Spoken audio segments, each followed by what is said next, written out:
Presiden menggambarkan atau menampilkan kembali situasi politik yang penuh suasana ketakutan.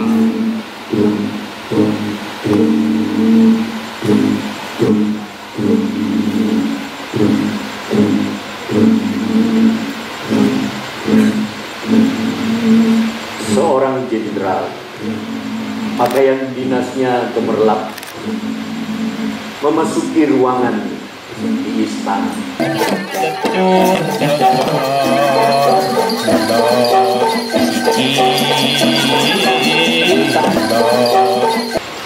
Sejak tadi pagi, dia sudah berusaha menghadap presiden, tapi tidak kebagian waktu. Satria yang menjaga.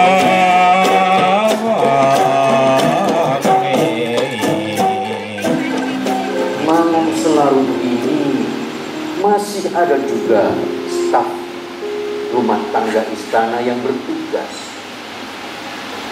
Suasana senyap dan diam di ruangan itu dikuasai sepenuhnya oleh detak lembut jarum jam dinding yang dipasang persis menghadap pintu masuk. Jam itu tepat sampai ke menit dan detiknya menunjukkan waktu yang sama dengan jam tangannya. Ancaman, fitnah, usaha-usaha memperburuk apa yang dilakukan pemerintah.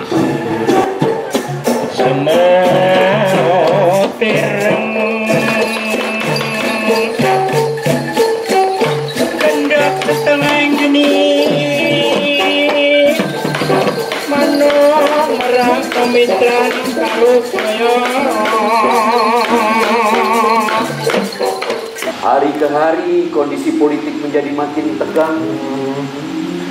Orang-orang merasakan situasi genting dan menakutkan.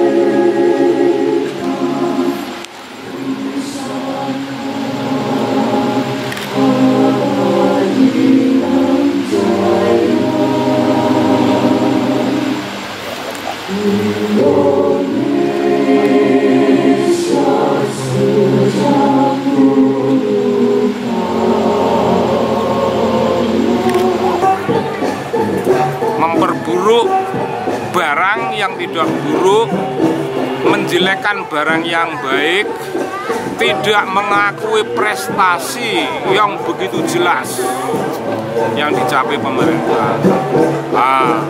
Ini digambarkan. Pada dasarnya mereka itu orang-orang yang sangat apolitis.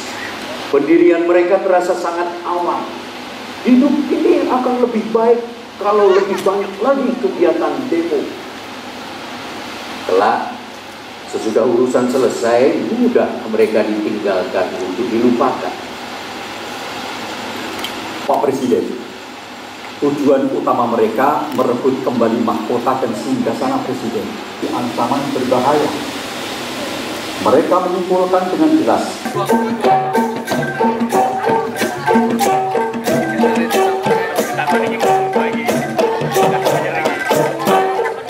Urusan politik harus dijauhkan dari apa-apa yang berbau pribadi dan dari unsur melecehkan serta fitnah.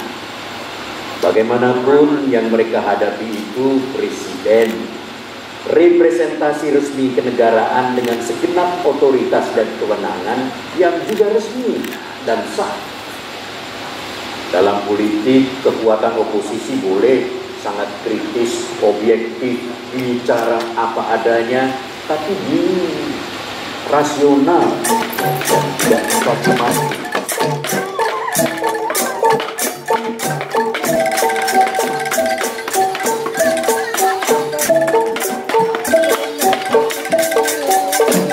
Situasi masa kini digambarkan dengan menampilkan tokoh-tokoh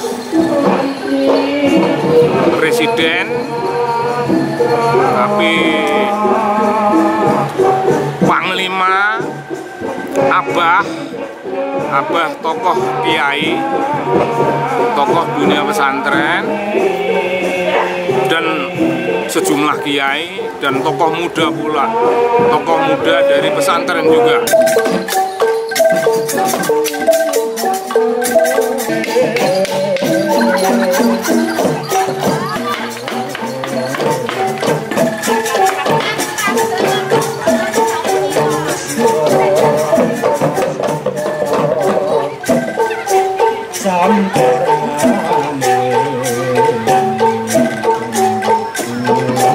Bapak Presiden, jelaskan tegas ini ancaman.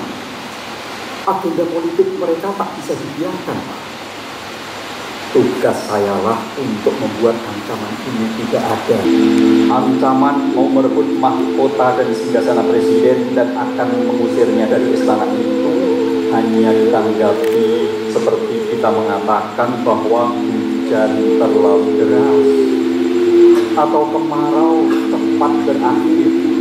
Begitu netral, seolah tak menyangkut dirinya sendiri. Kita bisa saja tidak salah, tapi dikesankan seolah sama dengan para tiran yang kejam. Semua ini bisa saja hanya soal kata, seperti kata makar misalnya. Di tangan orang yang lihai mengolah kalimat, sebuah nonsens bisa diubah menjadi sense yang memikat orang-orang baik tapi naif. Di tangan orang-orang licik yang terlatih memanipulasi keadaan, kebohongan bisa diubah menjadi kebenaran.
Kita setidaknya buat sementara tidak usah bereaksi supaya keadaan tidak tambah panas.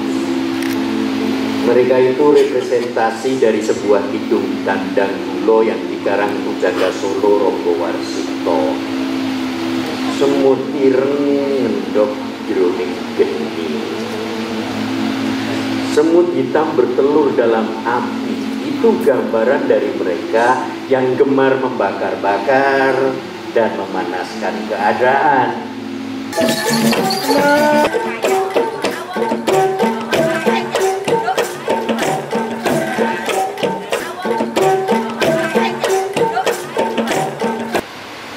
Hidup ini sudah ruwet, sebaiknya janganlah dibikin menjadi lebih ruwet lagi. Begitu terang, begitu sederhana cara dia memandang dunia ini. Sebenarnya dia sendiri tidak tahu apa-apa mengenai penugasannya di istana. Apalagi kemudian ternyata tugasnya begitu khusus untuk mendampingi presiden. Nah, satu-satunya yang dia ketahui, dia memanggul misi suci yang dipercayakan Abah.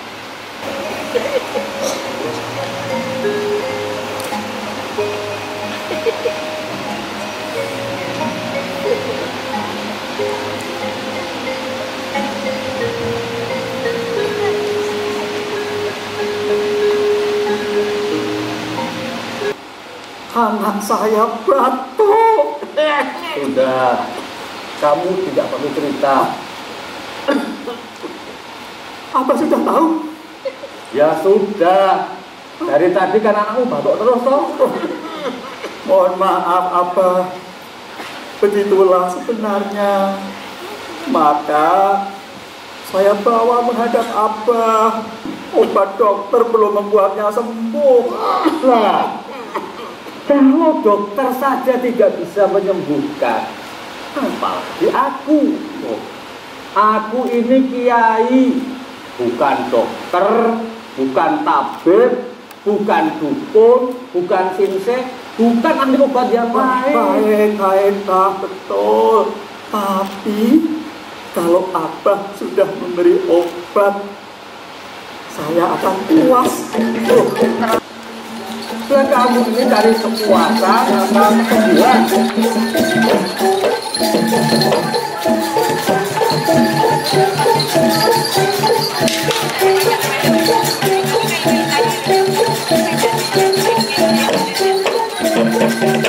Aryo Pengalasan, tokoh muda dunia pesantren yang istimewa, hebat dalam pemikiran, hebat dalam ilmu kanuragan. Dia orang yang komplit, cerdas, dan Aryo Pengalasan ditugaskan oleh dunia pesantren untuk mendampingi presiden yang ditekan oleh lawan-lawannya, untuk membackup barisan presiden. Presiden tidak kekurangan, punya staf banyak, punya orang-orang resmi, orang-orang pemerintahan, tetapi dunia pesantren menempatkan tokoh ini secara khusus, di tempat yang khusus, dan memainkan peranan yang khusus. Nah, itu Aryo Pengalasan.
Kau tahu, presiden dulu nyantri di sini.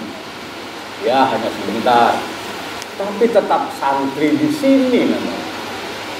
Dia dulu masih muda, hanya sedikit di atas kamu usianya. Dia pindah ke beberapa pesantren di lingkungan kita, dan dimanapun pindahnya, dia tetap santri kita.